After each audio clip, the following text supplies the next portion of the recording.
महादेव। सावन के इस पवित्र महीने में जो भी इस वीडियो को सच्चे दिल से लाइक करें, उसकी जन्म जन्मांतर की गरीबी को दूर कर देना। हम सब आपकी संतान हैं। हमें कोई भूल हो तो माफ कर देना दोस्तों।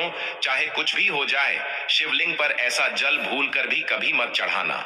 महाकाल शिव शंभू क्रोधित हो सकते हैं। आपकी पूजा भक्ति सब खंडित हो सकती है। सावन के पवित्र महीने में घर का ऐसा जल बहुत ही अशुद्ध होता है, गंदा होता है। ऐसा पानी भगवान शिव के ऊपर कभी नहीं चढ़ाना चाहिए। दोस्तों, शास्त्रों में सावन का महीना बहुत ही शुभ और मंगलकारी माना जाता है। सावन के पवित्र महीने में सभी देवी देवता भगवान शिव की शरण में होते हैं। सावन के महीने का हर एक दिन उतना ही पवित्र माना जाता है जितना कि पवित्र गंगा जल। सावन सोमवार का व्रत रखने से संपूर्ण फल की प्राप्ति होती है। कुबरी कन्याओं के लिए सावन सोमवार का व्रत बेहद ही शुभ माना गया है। इससे भगवान शिव की तरह ही एक अच्छे वर की प्राप्ति होती है। सावन सोमवार का व्रत सुहागिनों के लिए एक वरदान माना जाता है। इस व्रत को पूरा करने से पति परमेश्वर के पर कभी कोई आंच नहीं आती। सावन का त्योहार भारत ही नहीं अपितु विदेश में भी बड़ी धूमधाम के साथ और जोरों शोरों के साथ मनाया जाता है। सावन में कावड़ यात्रा का बहुत अधिक महत्व बताया गया है। दोस्तों, अगर आपने एक बार कावड़ यात्रा कर ली तो समझो साक्षात भगवान शिव की कृपा आपके ऊपर बरसती है और भोले बाबा आपका कभी बुरा नहीं होने देते। अगर आपके माता पिता नहीं हैं और संसार में आपका कोई नहीं है तो आप जगत पिता शिव शंभू को अपना माता पिता मान सकते हैं। भगवान शिव अपने सच्चे भक्त की पुकार अवश्य सुनते हैं दोस्तों। लेकिन क्या आप जानते हैं, सावन के पवित्र महीने में शिवलिंग पर घर का ऐसा जल भूल कर भी नहीं चढ़ाना चाहिए। घोर पाप माना जाता है। भगवान शिव क्रोधित हो जाते हैं। घर का ऐसा जल शिवलिंग पर कभी नहीं चढ़ाया जाता। दोस्तों, आगे बढ़ने से पहले अभी तक आपने हमारे चैनल को सब्सक्राइब नहीं किया है तो इस चैनल को सब्सक्राइब करके बेल आइकन जरूर दबाइए। सच्चे दिल से कमेंट बॉक्स में लिखें हर हर महादेव, ओम नमः शिवाय। भगवान भोलेनाथ के लिए एक लाइक तो बनता है। तो आइए शुरू करते हैं दोस्तों। नंबर 1, मासिक धर्म के दौरान शिवलिंग पर जल नहीं चढ़ाना चाहिए। जल आप किसी और से चढ़ सकते हैं। पूजा पाठ का आप पालन अवश्य करें, परंतु भगवान शिव की प्रतिमा को स्पर्श न करें। और वहीं कुंवारी कन्याओं को शिवलिंग पर जल अर्पित नहीं करना चाहिए। कुंवारी कन्याओं को हमेशा शिवलिंग के नीचे ही जल चढ़ाना चाहिए। दोस्तों, नंबर 2, सावन के पवित्र महीने में एक बार माता पिता के चरण गंगा जल से अवश्य धुला चाहिए। इससे आपके सभी बुरे पाप नष्ट हो जाते हैं। पितृदोष दूर हो जाता है। काल सर्प दोष दूर हो जाता है। इससे आपको धन, सुख, समृद्धि, ऐश्वर्य सब कुछ प्राप्त हो जाता है।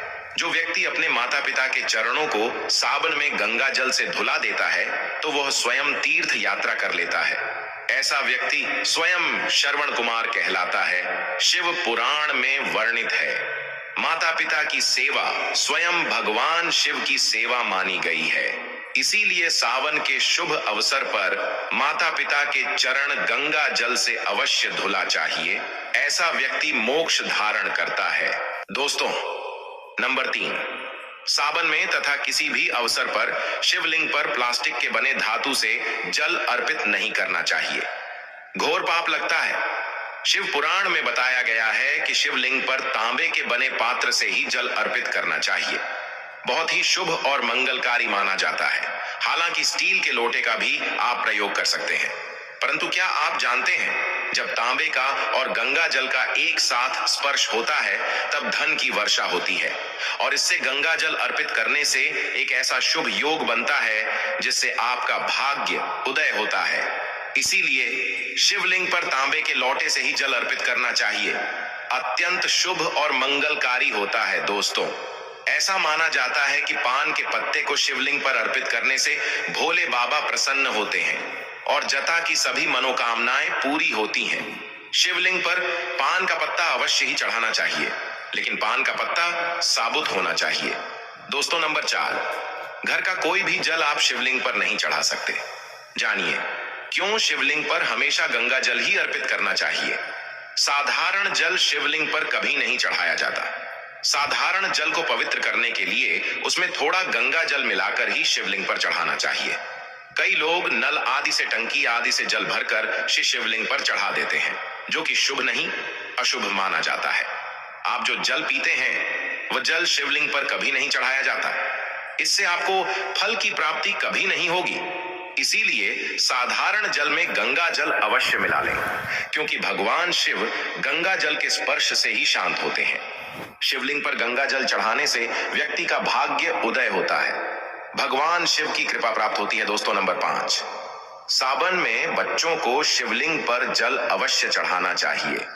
इससे भगवान शिव की तरह ही बच्चों का मन भी शांत होगा और वह आपकी बात भी मानेंगे। ऐसे में आपका बच्चा पढ़ाई में अव्वल होगा। इसीलिए बच्चों को शिवलिंग पर जल अवश्य ही चढ़ाना चाहिए। दोस्तों, नंबर 6, अगर पूजा का लौटा खराब है तो उससे कभी भी जल नहीं चढ़ाना चाहिए। उस लौटे को तुरंत घर से हटा दें। ऐसा लौटा खंडित माना जाता है।